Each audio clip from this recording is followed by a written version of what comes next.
Hi guys! Welcome to 5th Generation Hobby Shop. And shoutout kay Sir Gerson. Sir, welcome to 5th Generation Hobby Shop. This is your unit, the Glock 17 Airgun Gen 5. So, this is not an airsoft. This is already an airgun. Caliber 4.5mm. And this is fully licensed by Glock. This is Humerex brand. Glock 17 Gen 5. And CO2 powered airgun. So, ang bala niya na guys ay steel BBs. No, this is the steel BBs. Included na siya. The package comes with 500 shots steel BBs and also comes with 5 pieces na CO2, 12G, ASG. Nag-order sa sir ng another extra 5 pieces. So, 10 na yung kasama. Okay, this is the steel BBs. Ayan, may magnet ako dito. Ayan, dumidikit siya sa magnet. Okay, ayan. Steel BBs na siya. 4.5mm steel BBs. So, ito yung unit ni Sir Gerson. Humerex. So, buksan na natin, no? This is the box. Yeah. Humerex. This is Gen 5. Ayan, Gen 5 na siya. Okay, Gen 5. Steel BBs. So, this is a magazine. Yan, CO2 powered.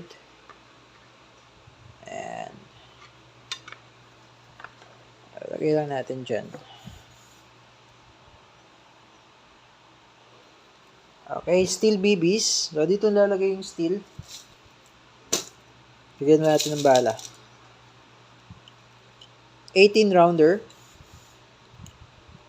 1, 3, 4.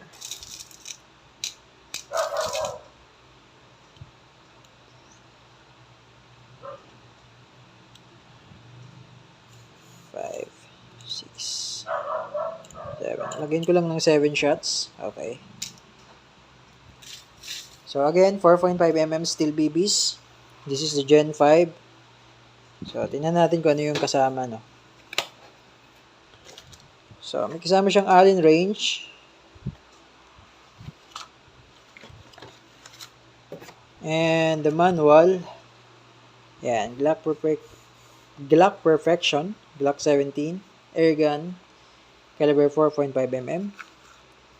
And officially licensed product of Glock. Okay. Yan. 12 GCO2. Then, meron siyang free na silicone oil.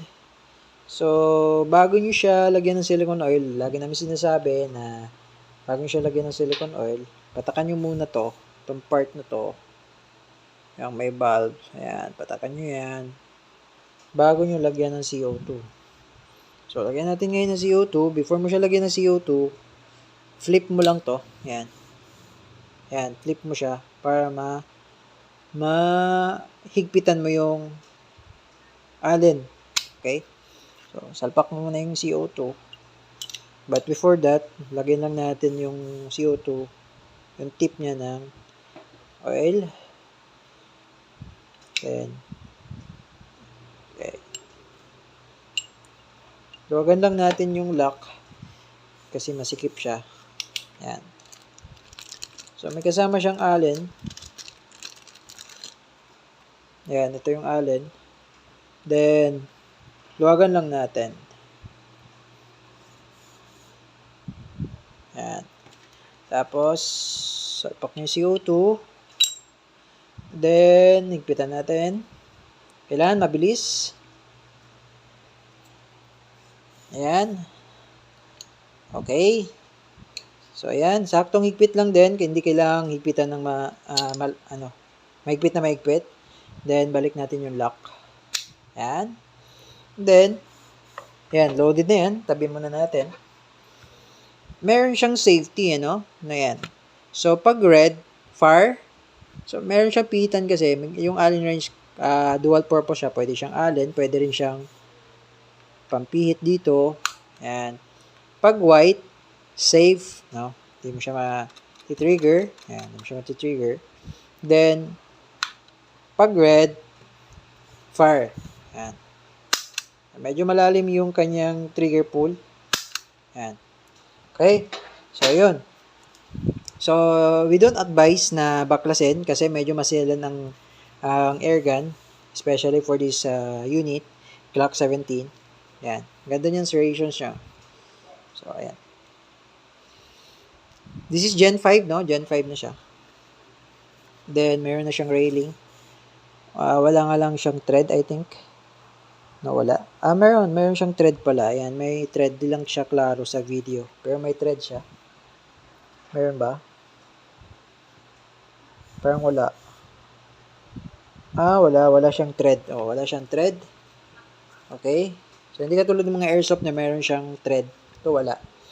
Pero this one is steel BBs. Ayan, lagay lang natin dyan. Ayan. CO2 powered airgun by Umarex. Fully licensed by Glock. So, unit ni Sir Gerson. Okay, so ngayon tatest natin. Okay. So, hindi lang natin ma-chronograph test kasi nalobat yung aking chronograph. Tatest lang natin rapid firing. Okay. So, kailangan sir, ang diskarte dito, kailangan pag i-trigger full mo siya, kailangan wag mo siyang i-half trigger. Kailangan diretso. No? Kailangan diretso. Kasi pag i-half trigger mo siya, para kasi siyang repeater eh. Kung alam niyo yung sa airgun, yung mechanism niya na repeater, pag in-half, niyo siya, meron tayo nun, yung sa Crossman Phantom. Pag half trigger nyo, yung trigger pull nyo is half, yung mechanism niya, magpupush siya dito sa may, di ko siya ma-explain eh. Yung mechanism niya, kapag hinap trigger nyo, may papasok siya, tapos hindi nyo itutuloy, yung BBs, no, yung bala, malalaglag, papasok kasi yun eh, pag hinap trigger nyo. So, kailangan, pag puputok kayo, kailangan full trigger. Huwag nyo siyang i-half. Kailangan pag pumutok kayo, direktang full trigger. So, mamaya i-demo ko sa inyo kung paano. Okay, so, itatest natin ngayon yan. Yung unit ni Sir Gerson. Okay, the Glock 17 by Umarex. This is airgun, no? Steel BBs na siya, not airsoft. So, CO2 powered using the 4.5mm steel BBs. Ayan. So, yun yung mga kasama. May kasama siyang steel BBs, may kasama na siyang silicone oil, may kasama na rin siyang CO2. 5 piraso nito. So, nag-order lang si sir ng 5 additional, so naging 10. Okay, so testing natin. Okay, Sir Gerson, testing tayo ng inyong Glock 17 Gen 5 CO2 powered airgun pistol. This is made by Umarex brand, made in Germany. CO2 powered airgun. So, yung sinabi ko kanina na kailangan yung trigger pull mo dito kailangan diretso. So, wag mo siyang i-half trigger. So, ganito. Kailangan yung trigger pull mo is diretso. Yan. Firing. Yan. Kailangan diretso mo siya talaga siyang i-half trigger kasi pag i-half mo siya, yung mechanism niya kasi mag-i-engage siya. So, pag i-half mo siya, baka mag-load siya, fully load, tapos hinap mo, so malalaglag yung steel BB. So, kailangan, pag kinalabit mo, direkta, no? Full trigger talaga. Hindi siya pwedeng half trigger. Okay? Firing. Malakas. May recoil talaga siya, malakas. Firing.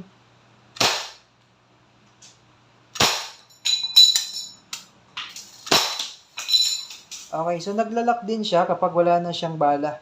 No, ubusin lang natin yung bala. No? Yan, so naglalak na siya. So, wala na siyang bala. Ayan. Release nyo lang yung magazine. Ayan, and then, ganun din, katulad ng airsoft. Atake nyo lang, then release. Okay, hammer down. Okay, Sir Gerson, okay na yung unit, Umarex. Glock 17 Gen 5. This is Gen 5. Okay? Kung may question pa po, message lang sa aming page, 5th Generation Hub Shop. Thank you, sir.